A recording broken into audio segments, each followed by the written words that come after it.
Yes, welcome back to Football Heritage TV. Finally recovered after some much needed sleep after the 24-hour charity event. First of all, a massive thank you to everybody that supported, especially Steve, who did 24 hours with me, but all of the YouTube world in my really did chip in and support. So thank you to those people. Really great that people could give me some minutes of their days for charity. Some people couldn't. It is what it is. Those that did, I am forever grateful. Thank you. Even if it was 5 minutes, it really does help support. We've raised just over 3K for charity, which is a great number, and it's for a very good cause. The link will be put in this chat for anyone that would like to still donate. Anyway, moving to Tottenham. So over the weekend, whilst we were actually streaming, Hojbjerg signed for Marseille. Tottenham played QPR. Jacob Ramsey and Celso swap links continue to grow. Graham Bailey is now saying that Mason Mount is of interest to Tottenham Hotspur. So listen, you know me, I don't really like rumours too much, but definitely the Celso Ramsey links won't go away. And it looks like something both clubs would do. We'll get to that in a minute. Let's talk about Pierre-Emile Hojbjerg. Now, this is a guy who I've got nothing against Hojbjerg. Do I think he's good enough for where Spurs wanted to go or what we want to be? No, I don't. Has he been an excellent pro, a real staunch professional, a good character within the squad? Does he give his all? Yeah, absolutely he does. Look, I think Hojbjerg has his skills. He has his skill set. And listen, I think that in the right team, it works. I think at Tottenham, not enough legs on him. I'm not saying he doesn't work hard, but not enough legs. Sometimes looks like he's running in treacle. People can ask the question, is he used wrong? Are we getting the best out of him? Some people think he's a number 6 that should just sit there and hold. Then they say, well, they don't think he's good enough on the ball. Some people think, well, hang on. When he plays for Denmark, he's a bit more of a marauding number 8, bit more of a marauding central midfielder that gets forward, scores some goals. Either way, he's had 4 years at Spurs. I'm looking at his stats now. And throughout those 4 years, I think he's missed 3, 4, 5, 6. He's missed 7 league games in the space of 4 league seasons. So fair play to him. He's kept himself fit. He's kept himself available. Whether or not all of those were starts, I would suggest that the first 3 seasons, they were very much starts. This last season, he started to find himself on a bit of the periphery, playing behind Sarr, Bentancur, Basuma. Tended to come on to close out games or when we were losing 3 or 4-0 to steady the ship. But you can understand, he's 28 years of age. He wants to go and play football. He's in that part of his career where sitting on a bench doesn't work. So I've got nothing bad to say against the guy. Do I think he's good enough? No. Do I wish him the best of luck going to play for De Zerbi at Marseille? Absolutely. And who knows? De Zerbi might get great things out of him. De Zerbi's a good coach, sets up teams well. So I wish him the best of luck. I think it's a great move for him. Seeing people moan a bit about, oh, well, we only got 13 million, 14 million euros. Look, I think you've got a guy who's not been playing, 1 year left on his contract. You have to ask yourself, how much money do you want for this guy? You know, we're not talking about a top-class central midfielder here that we could command 40, 50 million. So 13, 14 million, should he have been let go last year and you get 25, 30 million? I don't know. But it is what it is. What's happened has happened. And Hojbjerg has gone to Marseille. And I think most Spurs fans, whether you rated him or not, everyone wishes him well. Good luck, Pierre. Thanks for what you've done for the club. He came in at a difficult time. He's played through some difficult seasons, but just not quite the level for me. Now, whether the others are is a completely different conversation. But you know what? We're going to have that conversation now because that ties in to Jacob Ramsey. Sorry, just getting Jacob Ramsey's details up here. When we actually look at Jacob Ramsey of Aston Villa. Now, why are we looking at him? So we are looking at Jacob Ramsey because of 2 reasons. One, because the links will not go away for Giovanni Lo Celso to go to Aston Villa, with Jacob Ramsey coming the other way. Now, why does this, for me, I'm going to say the word suits both parties. Now, that's not my preference. For me, it suits what both clubs are doing. Now, here's why. By the way, I don't want Spurs to sign Jacob Ramsey. It's not that I think he's a bad footballer, but we'll come back to that in a minute. Okay, I've gone on record saying I think he's a good footballer, but we'll come back to why in a minute. Why do I think this deal makes sense from the club's perspective, not from my opinion? Please, let's separate those. One, Giovanni Lo Celso has played for Unai Emery before. The two know each other well. Lots of people saying that when he played for Unai Emery, Lo Celso had some of his best football. Emery's a top manager who gets the best out of footballers. And unfortunately, I don't think anyone at any stage has got the best out of Lo Celso at Spurs. Now, that seems quite strange because Lo Celso at Spurs has played for seasoned winners. Yeah, he's played for seasoned winners. First of all, he joined under Poch but was injured, so I can't really put Poch into that mould. He's played for Jose Mourinho, one of the greatest managers of our generation. Love him or hate him, facts. Conte, one of the biggest winning managers in the last decade. Antonio Conte couldn't get the best out of him, let him go out on loan. Yeah, now he's playing for Ange Postecoglou. Managers, for some reason, can't get the best out of him, don't see him as a first-team fixture. And I read a stat the other day, and I don't know how true it is, and I don't know whether this is league or all competitions, but I read that in the 5 seasons that Lo Celso had at Tottenham, he started 22 games of football. Now, I don't know if that's 22 league games. I don't know if that was 22 across all of the competitions. But that in itself tells a story. That in itself tells you, surely we can keep blaming managers, but at some point, if none of them want to play him consistently, then you've got to look deeper at the player.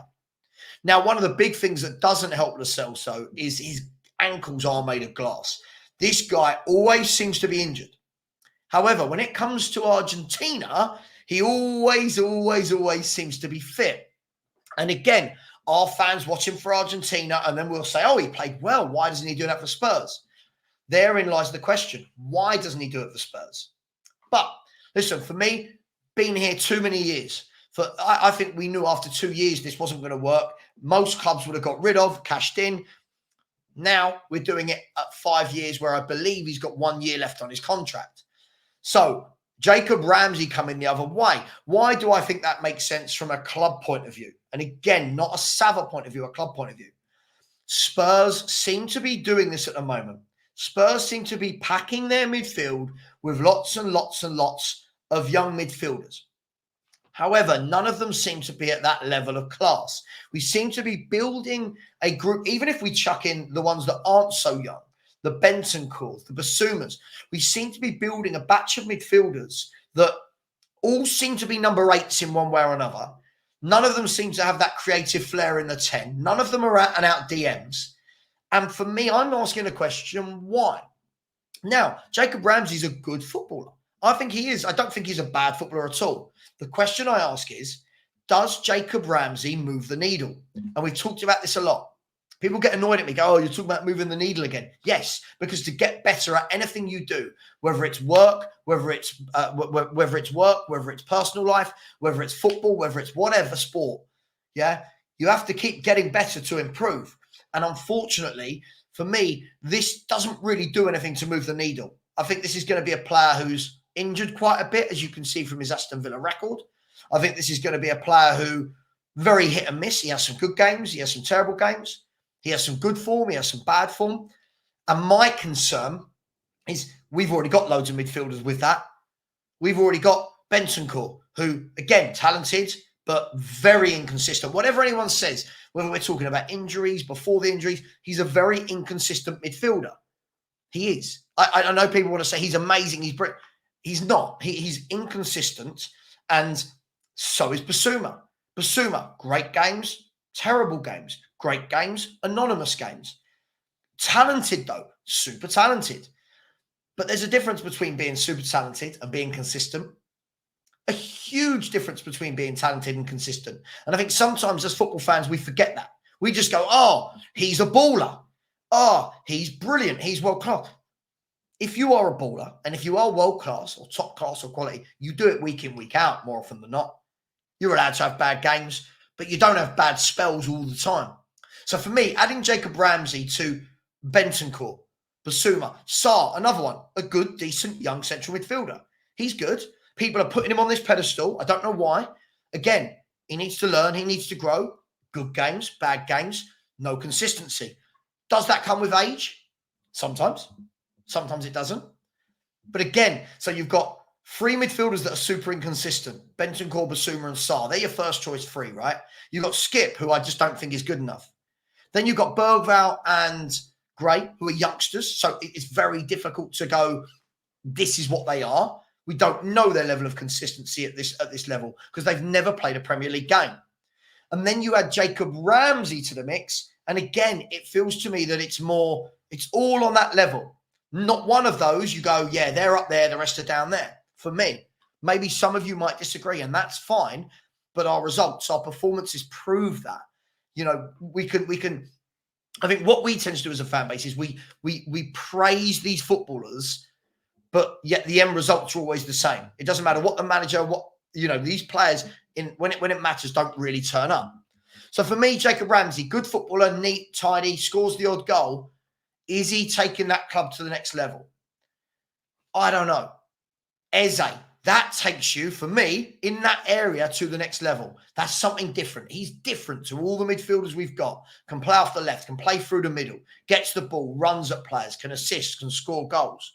He, for me, is the next level. Now, yet again, you can chuck the injury concerns at Eze, of course, but his consistency when fit for Palace was brilliant. Jacob Ramsey, I'm not so sure. I'm not against the player.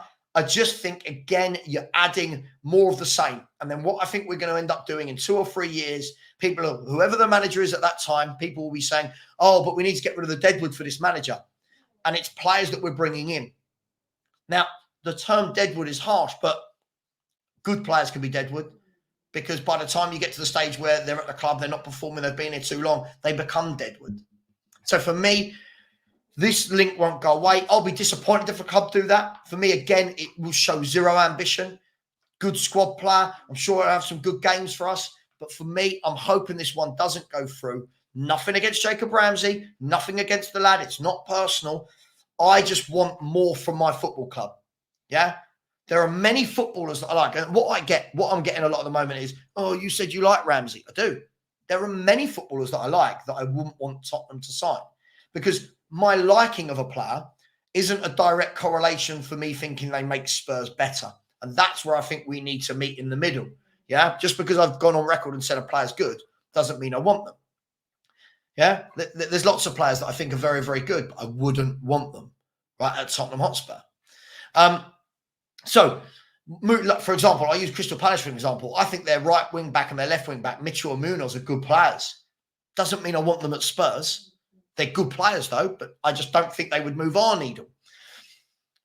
And then reports coming out in the last 24 hours, I don't know how true these are. I mean, so I don't really go too deep into it, will be Mason Mount.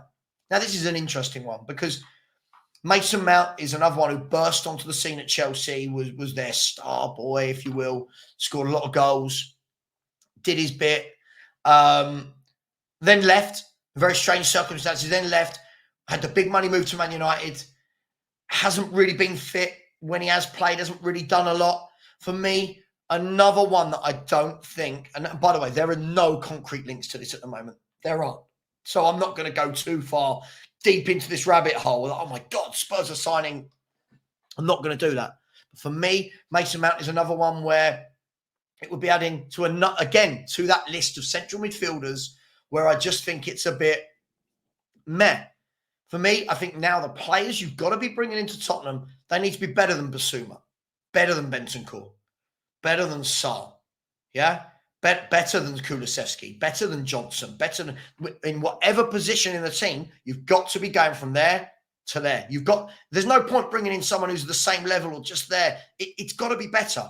That's how the big clubs got good. They bought better players. So it'll be interesting to see.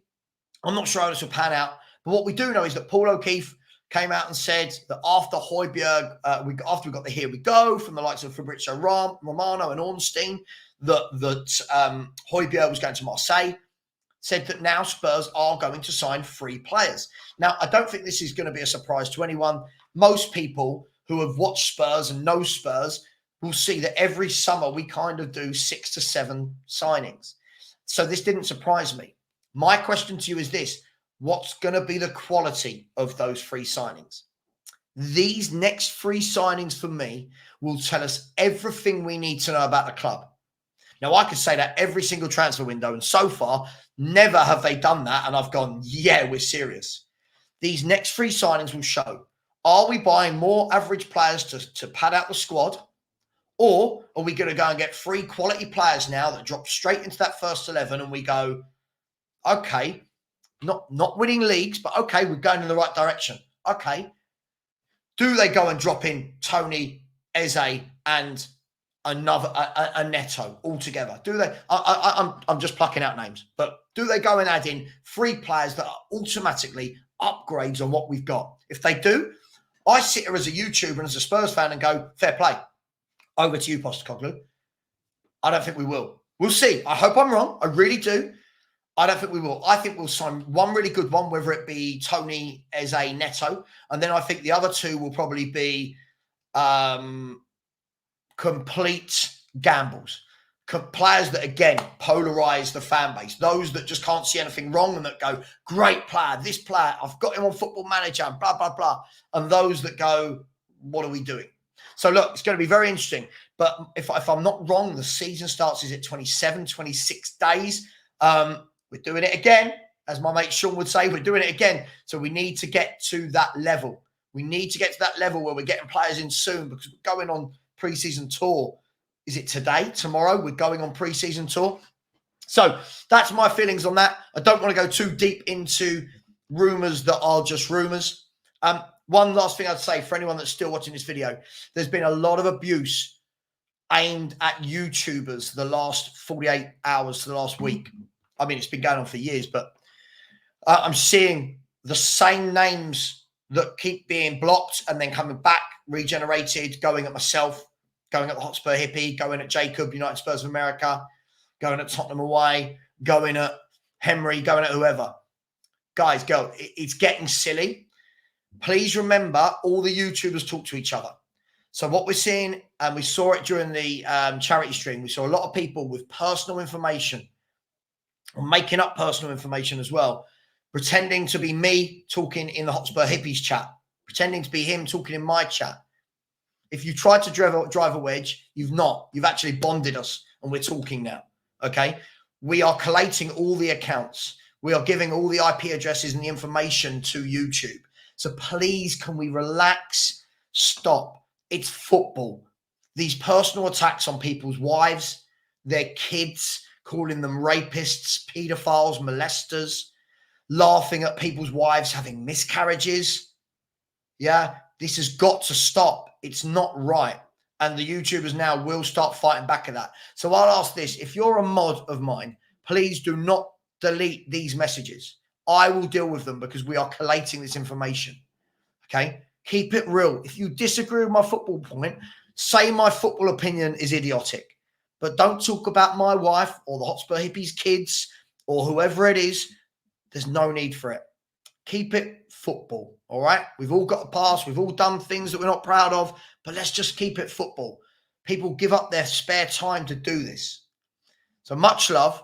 Keep it real. Play nice. There's no need for how nasty people are being, and information is being given to the police. It is being collated. So just stop it. Take care, everyone. Much love. Smash the like button. And if you do want to subscribe, please do. And if you do want to donate to the charity, please do that as well. And it was strange. We're getting abuse about people's mental health whilst on a mental health and suicide prevention charity stream. Let that sink in as to how the world is. Take care, everyone. And as always, come on, you Spurs.